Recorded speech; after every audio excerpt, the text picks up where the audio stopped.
So, my friend, there we were, trapped in the fort, trapped at the mercy of that terrible, ugly giant, with his rancid orange skin, his horrible, jowly face, that terrible wisp, thatch of yellow, white hair, his bald scalp. Every night, grabbing one of my crewmates and munching him up. We were so paralysed with fear, we had no idea what to do.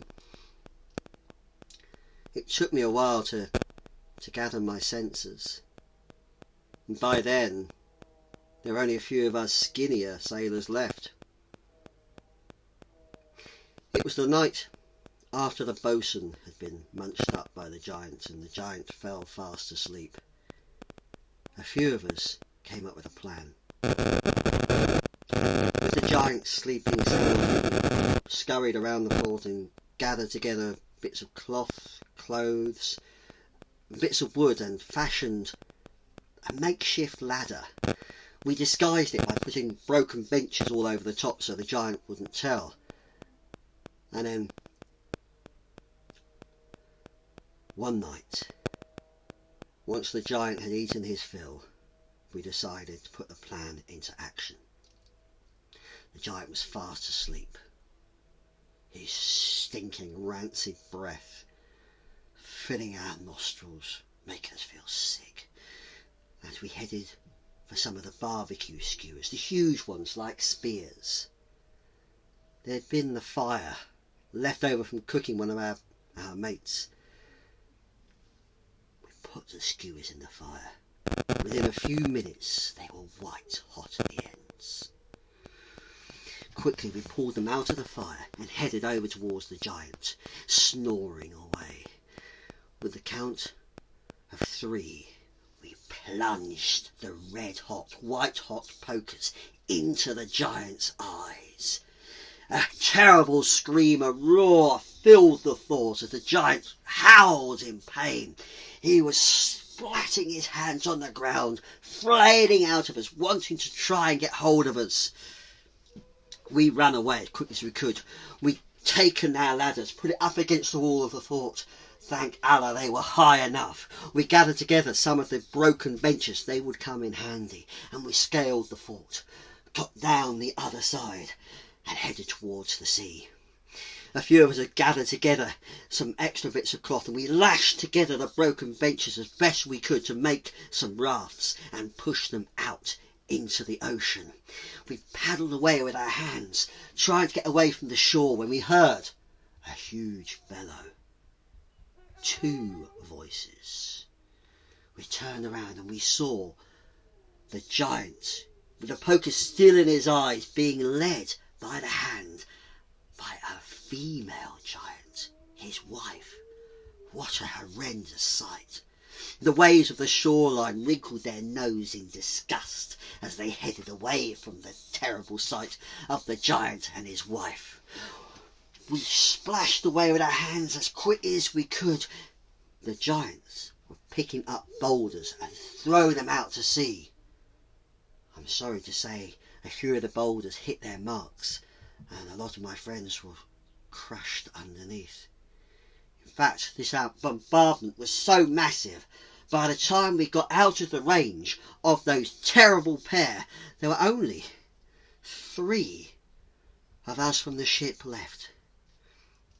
We clung on to our raft as tight as we could, and exhausted, both in mind and in body, we fell fast asleep.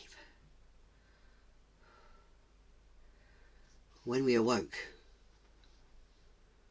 I noticed something very strange. I woke the other 2. Look, we're in the lagoon. The water is as still as milk in a cat's saucer. We looked around, not a ripple in the sea.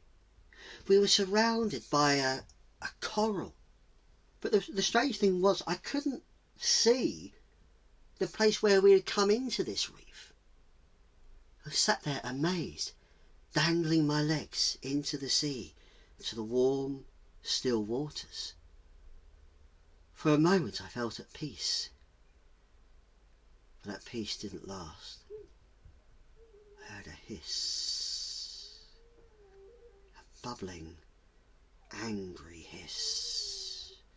The noise that water makes when it hits hot iron. I wish it was hot iron. I realised we were not in a coral reef. We were surrounded by a serpent, the coils of a sea snake, huge and round, swirled round and round, and swept one of us three off the boat to be swallowed whole by the serpent. And then all went still again, until the next day. We tried to scull our way out of the reef, but we just bashed up against the walls. We'd hear the hiss and grow fearful.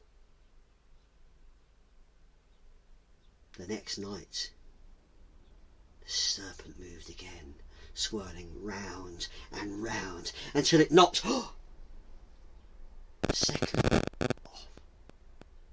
So that left just me. I saw the last of my shipmates swallowed whole by this awful serpent. And I decided there and then that if I was to go, I was to go properly. So, using what I had left of the raft, I made myself a coffin. I thought at least if I was going to die, I was going to die with some dignity.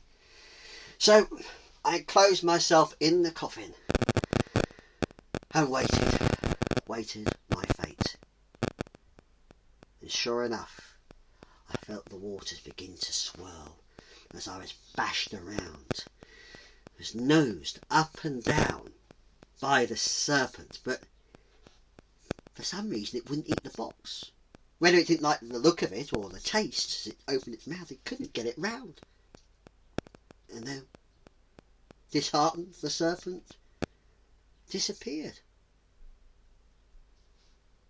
But I was left in the middle of the ocean, in the middle of a box, in the middle of a lot of trouble. As luck would have it, I was rescued. I was rescued by a serpent. Serpent? No, I'm forgetful, my friend. I was rescued by a merchant ship. Rescued by a merchant ship who mistook my box for a box of treasure or a box of goods. They hauled me up on board, and what a surprise they had when they opened it up, thinking maybe spices or fabrics or something like that. They weren't expecting a rather hairy-faced, unkempt soul. I was taken before the captain, and the captain, very kind man, let me rest and eat, because that was all I had on my mind at that point. So for days I was down below, being comforted by food and rest. After a few days the captain came down to see me, and I couldn't help but thinking something was familiar about this soul. And the captain told me his story. He said he'd been sailing a long way from Baghdad, where he was based, but he said he'd never get back to Baghdad now. The goods and everything's gone. All that's left to sell is the ship. It would be nice, said the captain, if could get back to Baghdad, because this ship's owner has a huge amount of goods in store, but no one's heard of the owner for many a years. Went missing 7 years ago, Sinbad did. It was then a light bulb, a lamp lit inside my mind. I recognised the captain. What happened to Sinbad? I asked the captain. Oh, Sinbad went down at Whale Island 7 years ago. He hadn't recognised me in my dishevelled state. I pulled back the hair from my face. I showed him my eyes. Captain, it's me, Sinbad. We jumped up and shouted for joy.